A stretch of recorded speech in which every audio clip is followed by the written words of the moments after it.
Mr.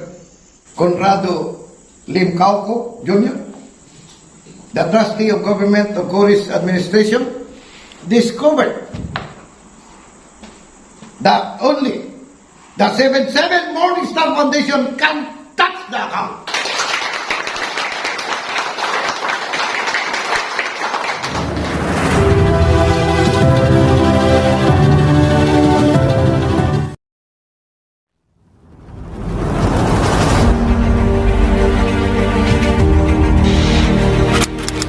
To the 80% Catholic in the Philippines and to all the claimants. This letter of Pope Benedictus and Pope Franciscus serve as a clearance and authority of 777 Morningstar, the only sole signatory of the divine wealth, accounts, and assets.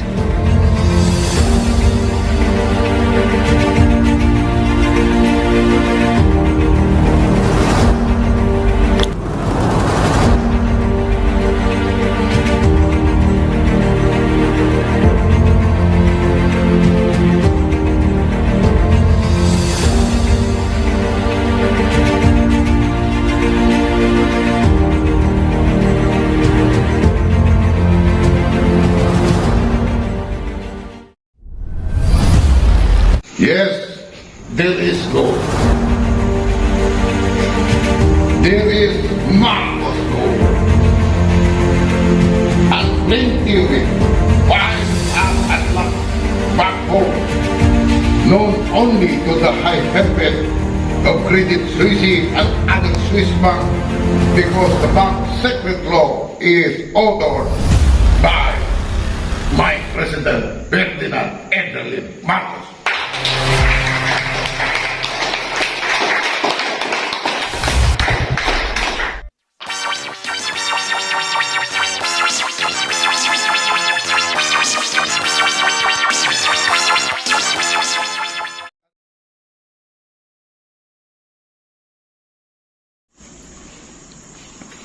Good evening for each and everyone. To those who are directly listening to me and to those people who love the truth, following the Juris TV, subscribe, like, ringing the bell. Thank you very much. Good evening to each and everyone. The real agenda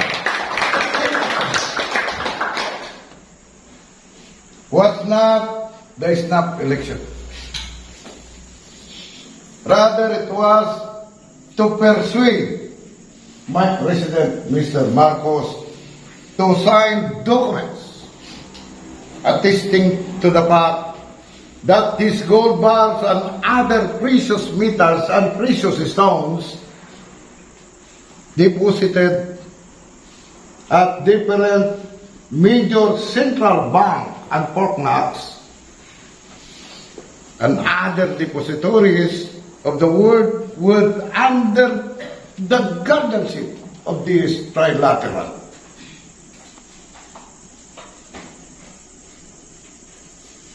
They want that commission and certain percentage would be given only a little to the Philippine government in the form of investment loan of the World Bank. They guaranteed that my president will be a president lifetime if he agrees.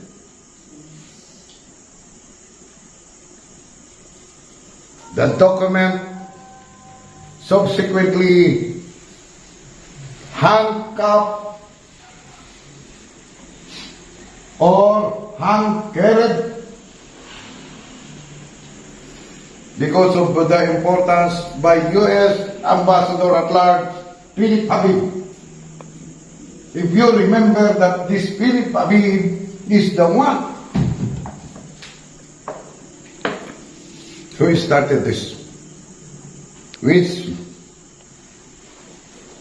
Mr. Marcos refused to sign. The Filipino head of state feared that the warlord, which was being remolded into gold bars bearing the RP seal, must be given to the Filipino people, the Mahalicans.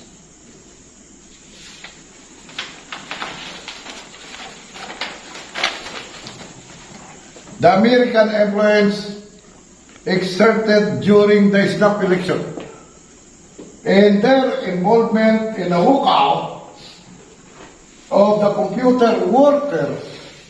First, there was a barrage of disinformation launched by Newsweek, Times, and other publications regarding the illicit love affair of both Marcos and the First Lady, with Imelda Marcos with George Hamilton. The incurable ailment of the President and the public confidence in Navarro and distrust in the Congress.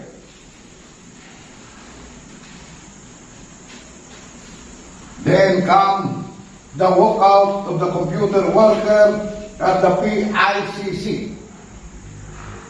They were part of the U.S. scenario during the snap election. Most of the computer workers were promised visas and immigrant status to the U.S. Some of them took advantage of what they had thought a rare opportunity. Both Jim Foley and Norbert Garrett, CIA Station Chief, U.S. Embassy, predicted a bloody confrontation in the event that Marcos stubbornly decided to stay in Malacanang. The President only saving grace was the signing of the document brought by Philip Habib. The pressure came from both U.S. and Philippine sources. On the American side, there was Philip Habib. He was joined by U.S. Ambassador to the Philippines with Stephen Bosworth, Richard Armitage, Michael Armacos, Representative Stephen Solar, Norbert Garrett of the CIA Station Chief in Manila, and Josefa Musumili, Anti-Fraud Station, the U.S. Embassy, and Senator Paul Lassa, who probably know was the guy who spoke to Marcos on the phone and told him to cut clearly. That is the line in Washington were kept busy by calls coming in from Lawrence Engelberger and Henry Kissinger. Later, the operating funds come from Maurice Hong Greenberg through dollars grant from the C.B. Star Foundation of the New York. Greenberg is a powerful member of the Benay Derek. Others like Haydn Wyszynski and General Pike and Allen Jusma also formed part of the American initiative to oust Marcos in Malacanang. On the Philippine side were assets like Jose Concepcion, Hobo Fernandez, Cesar Salamia, Jaime Opin, Alex Melchor. Journalists were likewise used by their media hype.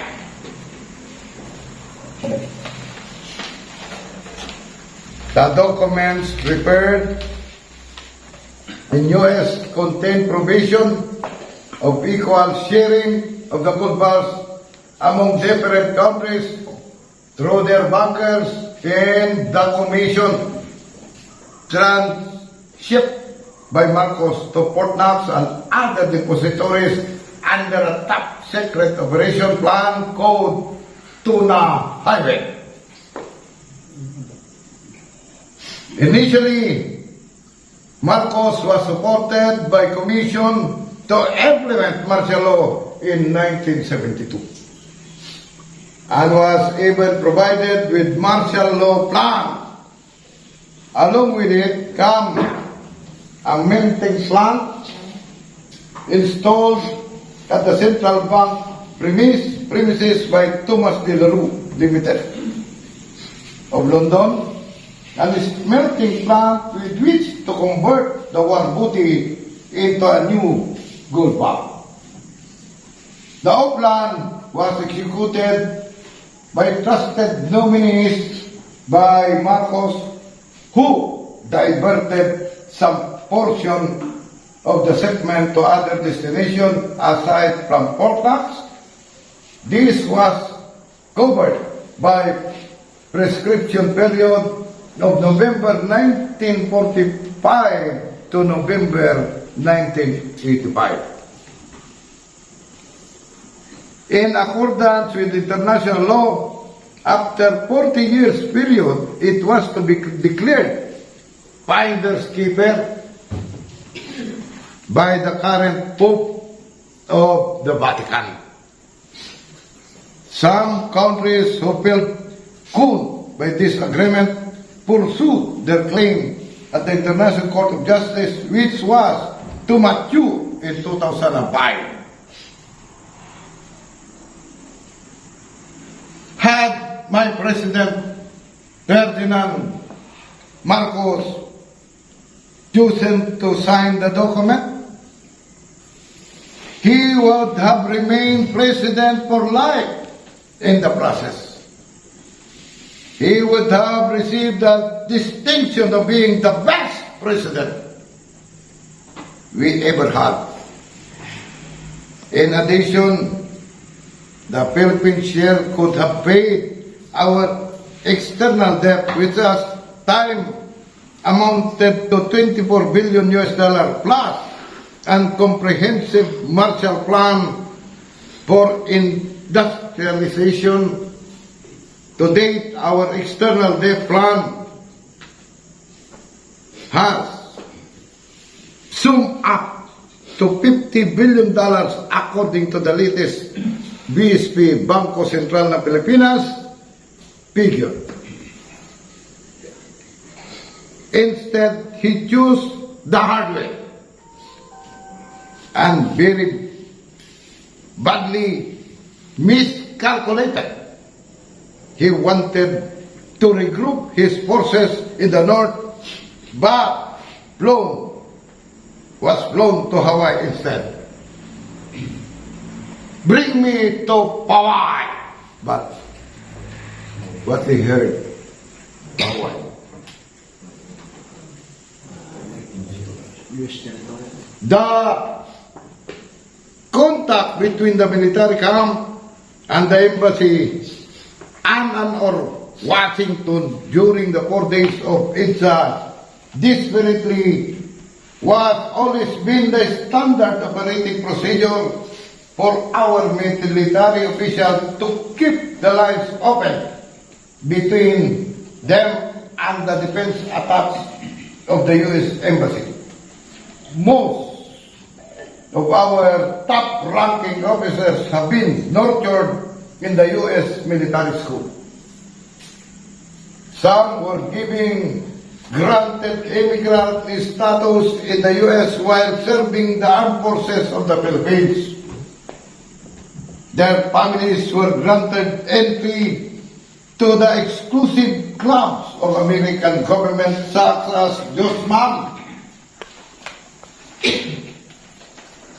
Seafront, Clark Airways, Subic Base, Camp Janhay, Wallace, and others.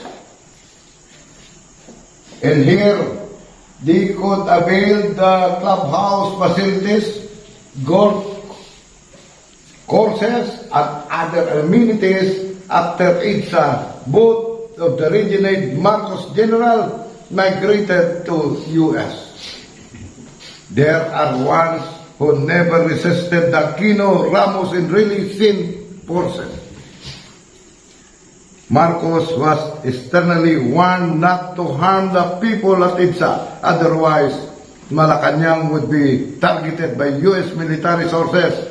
Thus Marcos took the backseat and relied on the group of Colonel Rolando Abadilla to finish the job for him. You see, Abadilla elite forces from the military intelligence and security group, together with the SWAT team, suddenly penetrated Camp Crami, disguised as Ramos supporter. As soon as Marcos was confronted about by his chief of staff, General Fabian Ver, the president simply advised the leader to relax, as Abadilla was in the process of arresting Defense Secretary Juan Ponce Enrile and his cousin Peter B. Ramos. What the president underestimated as the gutless individuals, Marcos never imagined that Abadilla would have changed. Abadilla was the prime suspect as the chief in the operation of Ninoy's deck at Tarma. Cory Aquino was instructed by Cardinal Sin to seek refuge in Cebu.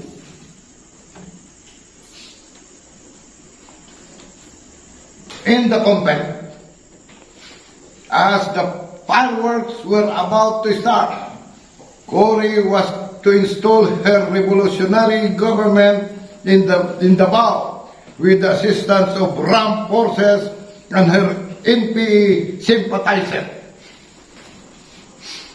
This alternate was likewise designed by the CIA with Colonel Voltaire Gasmi, who was being the role as a security of Cory in Cebu.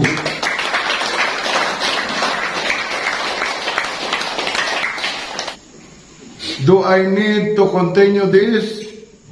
But before I continue, please subscribe, click in the Juris TV. Before I continue, let me greet those Starbucks persons who are here with me today. Mr. Toledo, Madam Toledo, Carlos Salas, Toledo Rivera,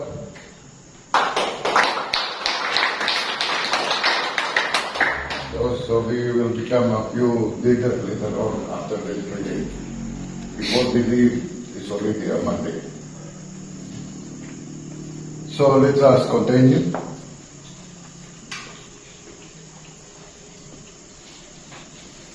This plan was totally disregarded when my president peacefully left the Philippines due to the insistence of Cardinal Sin, who was backed up all the way by the Vatican and the U.S. State Department.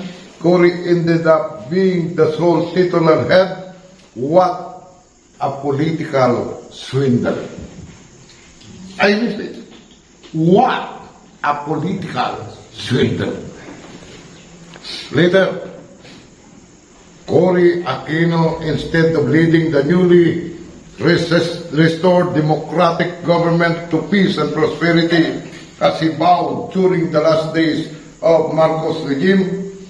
She, with her sanctus spiritual advisor, Cardinal Jaime Sin, concentrated instead on passing the blame to her dead predecessor for her failure to improve the country's condition. From bitter to worse, many were reminded for her husband's prophetic words in the summer of 1983, lamenting the fact that after Marcos would come to deluge. Ninoy stated, "If you made me president of the Philippines today, in 6 months I would be smelling like horse shit because there is nothing can do. There's nothing I can do. I cannot provide employment. I cannot stop the criminal is thrown by economic difficulties." Former President Fidel Ramos was learned the past president lesson very hard and has continuously taken extra great care so as to not repeat the same mistake for our not too distant history. He is perceived to be American boy, a wish pointer, but his nationalism has grown up day by day in the love of our very own Jose Rizal and the world-class leader or neighbor like Mahathir of Malaysia. Something important had been happening to precious metals since the early 1990s. But strangely, no one seems to know where all the metals are going, particularly gold. A financial advisory group in the United States pointed out that China secretly purchased gold in the open market exactly when the Central Bank of Europe were liquidating gold in accordance to the ECC regulation for compensating government central bank for their effort at stabilizing their respective currencies. What shocked this financial expert was the fact that China has been buying Western gold at bargain basement price. How much of the fabled Marcos gold fell to the Chinese trader? Talk is high that thousands of metric tons were sold, the quantity of which far exceedingly no estimate. China consumed more than 800 tons of gold or 26 million troy ounces in 1992. China imported 500 tons of satisfy the demand from private gold companies as well as that consumed by their domestic production in 1980. Taiwan was purchasing an average of 7 tons of gold jewelry per year. In that year, it averaged 7 tons of gold jewelry per year. In 1992, its per capita income has jumped to $10,000 and its gold jewelry consumption have roared to 110 tons. Chinese Central Bank bought as much 300 tons during 1992 to supplement its gold reserve. This had been organized by insisting on the payment of the debt. to the country whose open market operation help support a weak currencies of the European rate mechanism, otherwise known as European Currency Union today. Only China Central Bank is known to be the most stable country of the world. In accordance to the ECC agreement, the Dutch dumped 400 tons of gold, and the Belgian government dumped more than 200 tons. And just to cooperate, Canada decided to dump 100 tons. Unbelievably, even as Abu Dhabi and Baghdad sold about 350 tons of perfect subservience of conspiracy agreement. It is interesting to know that China, a communist state, should benefit from the move towards the European Central Government and Central Bank. This is exactly in accordance with pre-conceived plan with the new world socialist order to transfer wealth from the Western Christian nation to a totalitarian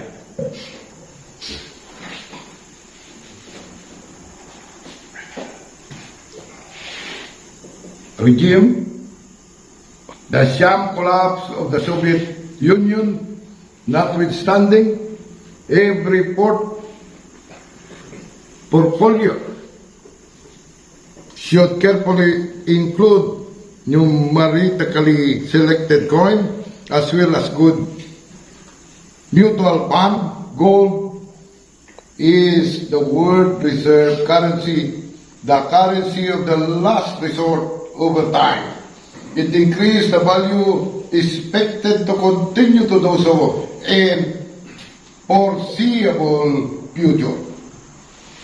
Its ability is critical, particularly in the times of crisis such as the present Asian currency devastation, in this COVID-19, in this war.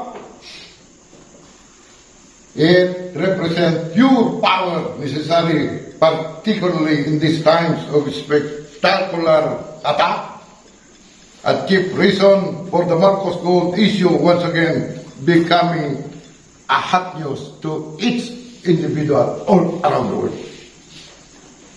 Now, I see in your face that you are so interested.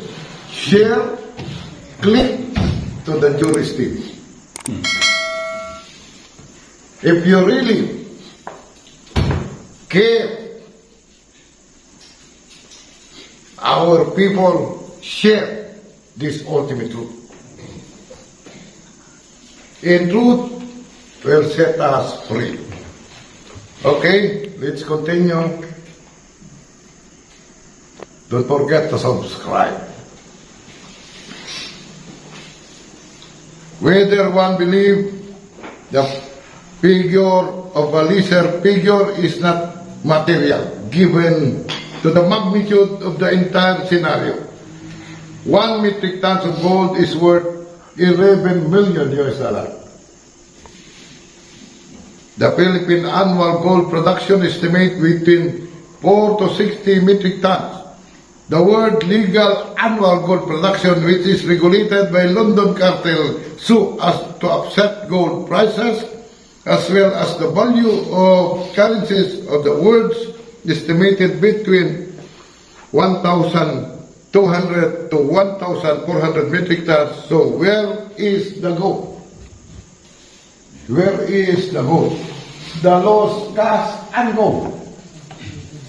We, Mahalikan, will get the Marcos Gold hole in the end.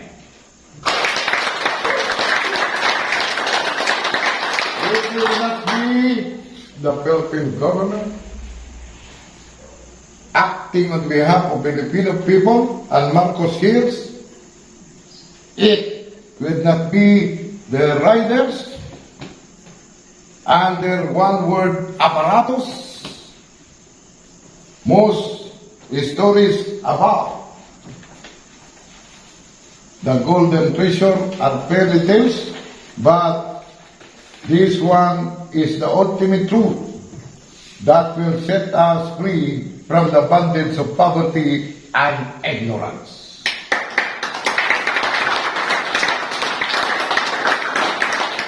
Technically, now the people of the Philippines can lay claim to the gold, assuming Marcos was not innocent finder of the treasure, hunters entitled to share. Mr. Marcos used his position and influence to find it, ship it out, and even sell some of it. Marcos compartmentalized the whole operation so that only selected few can piece it all together, and the only live today in this L50, yours truly, your friend, Mr. R.P. Rodolfo Palpalato.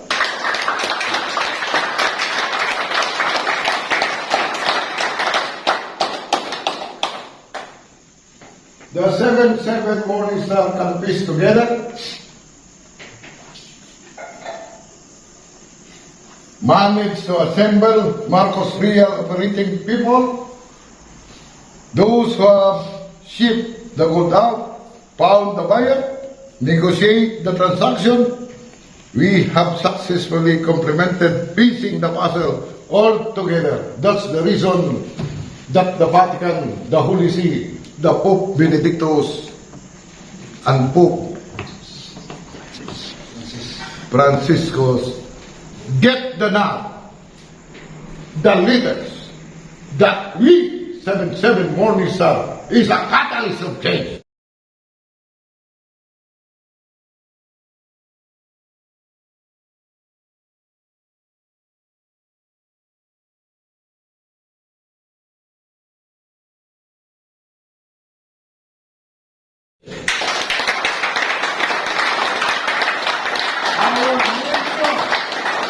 Will become the new Jerusalem.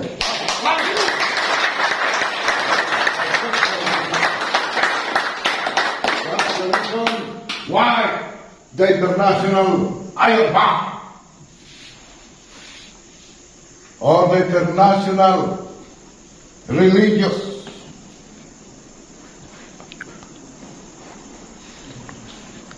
Money will be sent out in the Philippines. Hello. Goodbye, kahirapan. The 7 Morning Star will surely come out as the golden tamaraw of the Orient.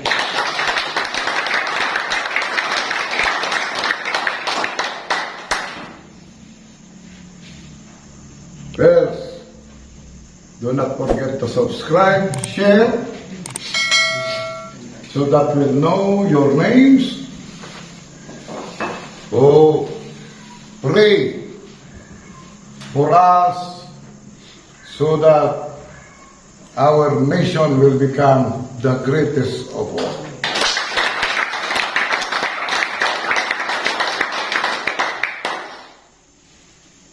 For each Marcos account, whether cash or in volume, we are the assigned trustees and the signatories, especially those members of the blessed chosen few that you can read in the letters of Mr. Marcos and the Pope Paul.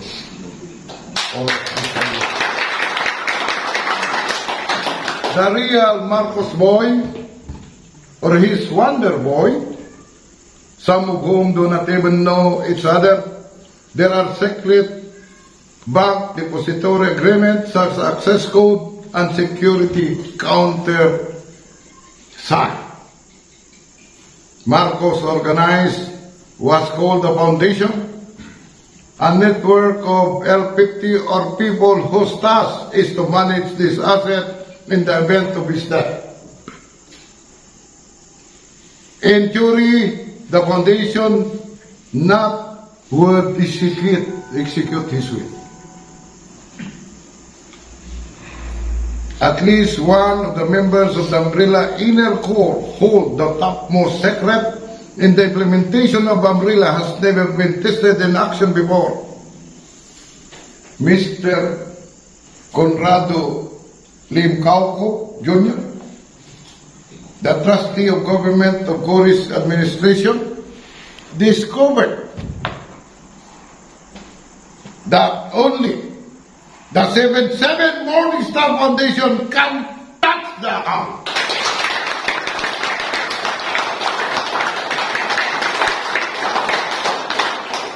They spent so much using the tax money, but they failed at the expense of the taxes of the people, Filipino people. Surprisingly, they discovered that chairman is a very decent man who can talk in behalf of our nation. It is difficult to uncover the Marcos asset for a state because they are tied of many accounts linked to the Santa Romana states. Through intricate maneuvering and appointment of many nominees, trustees, and coded account, President Marcos acting as legal counsel and chief trustees of Colonel Severino Santa Romana.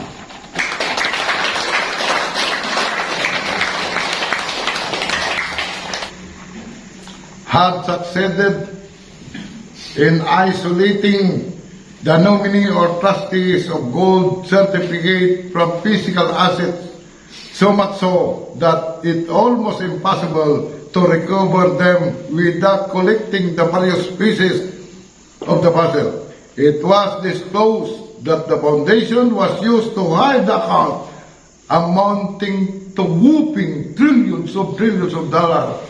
Santa Romana, when he was alive, had bequeathed on behalf of the people substantial quantities of gold bars. For the benefit of the Filipino people,